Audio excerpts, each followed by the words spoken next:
Hello, Mr. K here. We're going to talk today about electrical circuits, and more specifically, we're going to talk about resistance. And I'm starting with resistance because electricity and the things we're going to talk about can be very overwhelming. And resistance is just I think it's probably the simplest place to start. It doesn't require a battery or anything turning on or making sounds or lighting up to study resistance or to measure it. So we're trying to start out simple here. So if this diagram scares you or looks overwhelming, that's kind of the point. I was trying to grab your attention. And the goal here is that within a couple weeks, you'll be able to understand everything that's on this diagram, all the symbols, and you'll be able to tell me what voltage would be where and all that good stuff. But there's a lot there, so we're going to break it down. Okay. So again, talking about resistance. So we're going to talk about what is resistance, how do we measure it, and what drives resistance up or down. So talk about resistance, we really need to talk about electrical circuits first. Your most basic electrical circuit looks like this. So you've got let's say in a car, you've got a car battery, which has a positive and a negative. Power flows out of the positive, down through the wire, it gets to a light. Let's say that could be your headlight or a horn that's blowing or your car radio, but it does some work.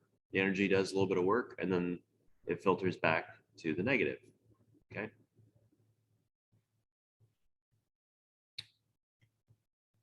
So the definition of resistance is the opposition to electrical flow.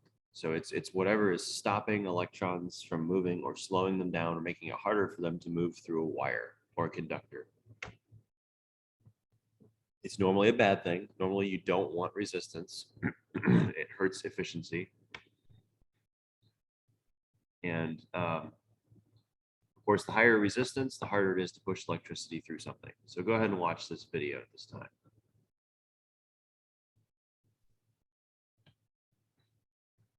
So we haven't talked about volts and amps yet, but resistance is measured in ohms. So if you think about, here's the wire, and here's the resistance, okay? Notice the power, actual energy, the volts and amps are going through the wire, and the resistance is trying to stop it or slow it down from going through the wire. So that's how I want you to think of resistance. Here's a different way of looking at it. You have a bucket that's full of water, and then you drill a little hole at the bottom and stick a little tube on it, or like a garden hose. That bucket's going to slowly drain through that garden hose. All the water that's up here that's pushing down on this water is your voltage. Okay, the current or amperage is the water that's actually flowing. The water that does the work, which maybe it's going to water a garden or wash your car, but the water itself is the amperage. Then the resistor or resistance would be the diameter of this hose, how small that is, how it's necking this way down, making it harder to flow.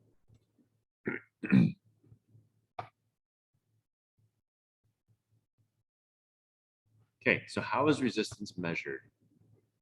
It is measured in ohms. All right. Go ahead and watch this video at this time.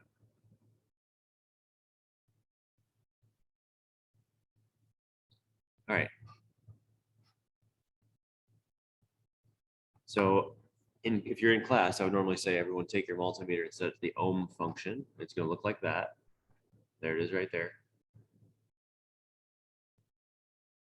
And I'm going to tell you to measure everything that's in front of you with your multimeter and see what numbers you get.